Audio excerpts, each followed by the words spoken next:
Oppo telah mengeluarkan varian produk Oppo Find X9 Ultra. Tapi, apa yang membuat gua tetap stay di Oppo Find X9 Pro?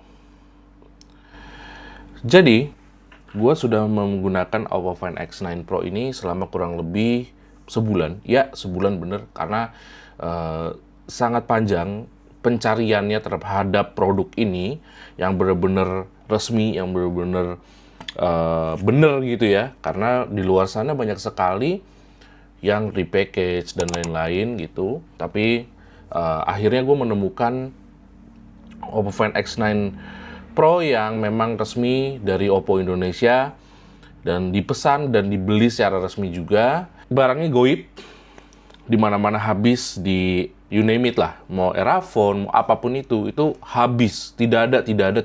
Tersisa hanya Find X9, dan sekarang berhubung Find X9s dan juga Find X9 Ultranya keluar, semakin susah lagi sepertinya untuk mencari Find X9 Pro atau Find X9 biasanya. Intinya pencariannya panjang, dan di saat itu juga sebenarnya gue sudah ditawarkan oleh salesperson daripada Oppo Store di Indonesia untuk membeli varian yang Find X9 Ultra dengan sistem pre-order dengan hanya DP sebesar 1 juta saja. Tapi gue menolaknya, dan ini alasan gue. Alasan pertama, kita ke alasan personal dulu selain kita sudah mengumpulkan data ya di sini. Alasan personal untuk mengawali atau untuk membuka alasan lainnya adalah gua itu jika mengincar varian Ultra. Jika kita bicara soal varian Ultra di all flagship gitu ya, mau dari Samsung, dia punya Samsung S26 Ultra, terus ada juga Xiaomi 17 Ultra, terus ada Vivo dengan X300 Ultra. Pokoknya semua flagship Android yang ada ultranya, kalau kita bicara soal itu, maka gua lebih condong untuk memilih varian Ultra yang dimiliki oleh Xiaomi. Nah, kenapa begitu? Karena pertama gue sudah beli ya, sudah pernah beli dan sudah gue jual lagi karena rasa penasaran gue sudah habis. Xiaomi itu walaupun tidak menyuguhkan spek terbaik di kelasnya di varian Ultra gitu ya, tetapi dia menyuguhkan spek ternyaman, teman-teman. Karena yang kita tahu adalah smartphone itu fungsinya bukan untuk menggantikan kamera mirrorless atau bahkan DSLR. Walaupun dia punya kamera bagus, smartphone itu untuk memotong, jadi bukan menggantikan nih, berbeda ya. Untuk memotong teknologi itu, artinya apa? Artinya, kita tidak perlu berusaha keras untuk menghasilkan foto-foto yang bagus di smartphone, seharusnya. Karena dia memotong teknologi yang ada di DSLR dan juga mirrorless menjadi teknologi yang seamless dan mudah untuk digunakan. Berbeda dengan kata menggantikan, kalau kata menggantikan itu, dia itu benar-benar yang kayak fungsinya sama, karena itu menggantikan aja gitu loh, replace gitu. Ibarat kata, ban yang menggantikan ban memiliki mekanisme yang sama, persis dengan ban yang dia gantikan. Hanya mungkin berbeda di ukuran, atau berbeda di kembangnya dia, ulirnya dia. Cuman intinya poinnya sama gitu. Yang harus dilakukan sama, kita harus memompa dulu, kita harus mengisi anginnya dulu, kita harus melakukan pengecekan atau gimana. Treatmentnya itu pokoknya sama dengan ban yang pada umumnya. Karena ban ya itu ban gitu. Tapi di antara kamera dan juga smartphone ini transformasinya itu terasa seharusnya. Karena formnya pun sudah berbeda.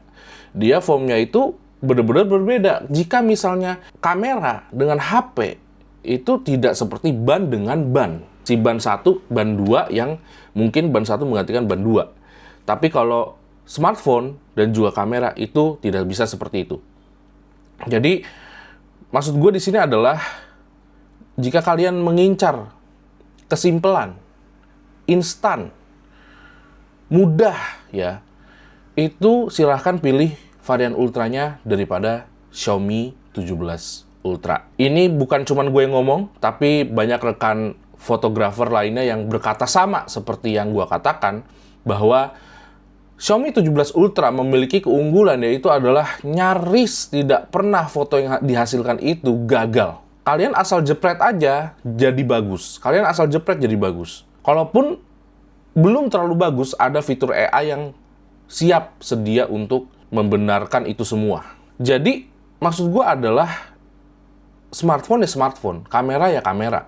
Ketika kalian ingin mengincar keribetannya daripada kamera, silahkan beli DSLR dan juga mirrorless. Jangan beli smartphone. Jadi, itu dulu nih, my personal opinion about ultra phones, gitu ya. Ultra smartphones. Kenapa gue nggak pilih S26 Ultra? Ya, lu tau lah jawabannya, nggak usah gue jawab ya. Oke, so back to the topic.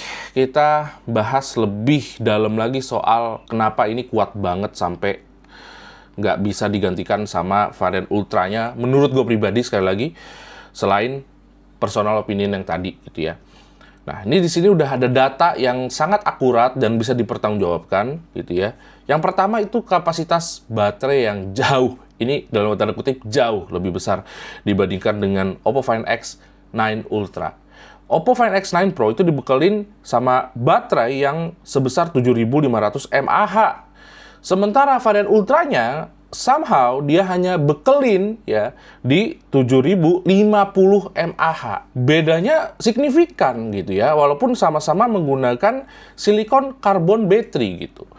Nah, gua itu adalah orang yang malas ngecas setelah gua berganti dari iPhone 17 ke ini, Oppo Find X9 Pro. Males banget ngecas gua. Kayak ini gua baru cas tadi pagi, yang dimana ini masih pagi juga. Ini masih di jam 9.17 ya. Gue cas di jam 8 tadi gitu ya, ini masih 99% dengan gue sudah main game, sudah apa, itu bener-bener game changer untuk hidup gue. Karena gue tuh orangnya males ribet. Dan Oppo Find X9 Pro ini adalah jawabannya. Jadi, maksud gue adalah baterainya itu memang sesignifikan itu dan gue sangat suka gitu. Untuk main game, rata-rata tuh sekitar palingan 1-2%, kalau misalnya 1 jam gitu ya, cuma 1 jam doang, 1-2%. Dan pengetesan lebih lanjutnya mungkin bisa dilihat di YouTuber reviewer handphone yang atau smartphone yang lebih gede lah pasti. Tapi intinya ya sepengalaman gue pribadi pakai gitu ya, yang dimana game gue bukan tipikal game yang berat-berat, cuman game simulasi, game buat theme park gitu ya. Itu 1 jam itu ya 1-2% lah. Dan itu sangat signifikan berbeda dibandingkan dengan iPhone 17 yang pernah gue pakai terdahulu. Atau mungkin juga sama Oppo Find X9 Ultra. Gitu. Nah, yang kedua itu kenyamanan genggam dan bobot lebih ringan. Udah pasti tuh. Kalau misalnya varian Ultra daripada suatu smartphone itu pasti bisa digaransi lebih berat dibandingkan dengan varian Pro-nya atau Basic-nya. Gitu. Kenapa? Karena dia harus membekali smartphone-nya dengan beragam gimmick tadi yang gue bilang, yang kadang bisa pisau bermata dua tuh, bisa meribetkan atau bisa memudahkan. Tinggal mereka mau pilih jalan yang mana tuh kan. Tapi intinya pasti lebih berat. Dia harus punya dalemannya tuh harus pasang sensor kamera besar segala macam. Itu pasti lebih berat gitu. Di sini dicatat Oppo Find X9 Pro memiliki ketebalan hanya 8,25 mm dengan bobot 224 gram. Sementara Ultranya itu jauh lebih bongsor dengan tebal mencapai 8,65 mm hingga 9,10 mm tergantung varian warna dengan bobot sekitar 235 sampai 236 gram. Signifikan ya, beda 10 graman bobotnya. Untuk modul kameranya, varian Ultra memiliki modul kamera pentakamera melingkar yang sangat besar dan menonjol ya. Jadi kamera BAM-nya itu tebal, membuat distribusi berat cenderung timpang ke atas. Find X9 Pro terasa jauh lebih seimbang dan ergonomis untuk penggunaan satu tangan sehari-hari. Nah, ini yang gue suka nih dari Find X9 Pro. Gitu. Dia enak banget buat gini-gini ya, buat scrolling segala macam, enak banget teman-teman. Sayangnya dengan perbedaan signifikan di baterai dan juga bobot, perbedaan kameranya itu tidak terlalu signifikan. Nah, ini yang gue bilang tadi loh, teman-teman gitu loh. Varian Ultra itu membawa konfigurasi penta kamera dengan sensor utama 200 megapiksel dan lensa dual periskop, namun Find X9 Pro sudah sangat mumpuni dengan konfigurasi yang tidak kalah mewah. Jadi, dia memang sensor utamanya itu 200 megapiksel, teman-teman, di varian Find X9 Ultra gitu. Tapi, bisa dikatakan, mungkin sama ya, seperti Huawei Pura 80 Ultra dengan varian yang Pro-nya gitu ya. Itu mungkin bisa apple to apple tuh, untuk disandingkan gitu. Varian Pro dari Huawei Pura 80 itu tetap nggak kalah bagus dibandingkan dengan Huawei Pura 80 Ultra. Dan di beberapa kasus, mungkin Huawei Pura 80 Pro itu bisa lebih unggul dibandingkan dengan Huawei Pura 80 Ultra. Kenyamanan genggam dan juga baterainya bisa jadi loh. Nah, yang terakhir udah pasti masalah harga. Oppo Find X9 Ultra terakhir gua diinfokan itu berada di harga 29 juta atau 30 juta lebih tepatnya. Wow. Untuk sebuah Oppo kita harus bayar 30 juta dengan kenyamanan yang menurut gua malah berkurang dibandingkan Find X9 Pro-nya. Sementara Find X9 Pro ini gua dapet di angka 21 juta, maka selisihnya bisa sampai 10 juta. Menurut gue kurang wise, kurang bijak ya. Apalagi kalau kita tengok kompetitor yang jauh lebih solid, jauh lebih mateng gitu secara emosional dalam tanda kutip gitu ya. Xiaomi itu cuman di angka 19 juta untuk varian 16-512 Xiaomi 17 Ultra. Kenapa sih gue sebut-sebut Xiaomi terus? Kenapa gue bilang Xiaomi lebih matang? Unfortunately, teman-teman, membuat suatu UI itu bukan perkara yang mudah. Bukan perkara yang mudah. Sesimpel ini deh. Lu misalnya di Oppo nih, lu mau screenshot gitu kan. Lu mau screenshot dong pasti. Misalnya lu mau ada bukti apa, ada dokumen apa segala macam. Lu hanya ingin share. Ya. Lu hanya ingin share gitu. Lu harus delete manual. Sampai sekarang masih begitu nih, harus delete manual dulu. Sementara Xiaomi 17 Ultra, nggak usah yang Ultra deh, Xiaomi 17, the best Android phone dengan ukurannya, Xiaomi 17 basic. Itu kita bisa setting. Jadi kita tinggal centang aja sih, bukan setting ya, tinggal centang aja. Delete after share the screenshot gitu ya. Itu langsung hilang. Benar-benar kita cuma share-share aja. Aplikasi-aplikasi berjalan mulus di Xiaomi, M-Banking, Telegram, WhatsApp udah pasti, Instagram, Facebook, you name it. Mulus, tidak ada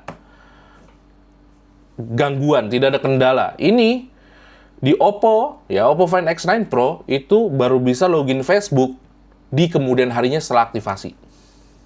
Gue nggak tahu kenapa, gue tidak melakukan update apapun di aplikasinya, karena tulisannya sudah up to date juga, cuman baru bisa login Facebook di kemudian hari, setelah aktivasi.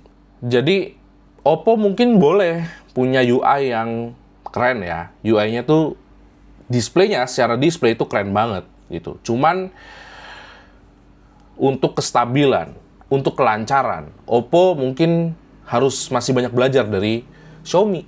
Apalagi di-compare sama Huawei, nggak ada apa-apanya. Oppo tuh ya, kalau gue boleh rating ya, yang pertama tuh Huawei, secara UI ya, Huawei, Xiaomi, baru Oppo. Gitu. Baru habis itu Vivo, gitu. Udah deket tuh sama Infinix gitu tuh, Vivo tuh. Jadi dipikirin lagi deh teman-teman, kalau misalnya kalian mau beli Oppo, apalagi Vivo X300 Ultra. Kalau kalian itu masih menggunakan HP itu untuk daily driver dan juga main smartphone untuk kalian, menurut gua kalian harus berpikir berkali-kali terlebih dahulu tentang dia punya UI, tentang dia punya software sebelum kalian membelinya. Gua harus bilang apa adanya, gua lebih condong ke Xiaomi 17 Ultra untuk tahun 2026 ini. Jika kita membahas soal ultra smartphones.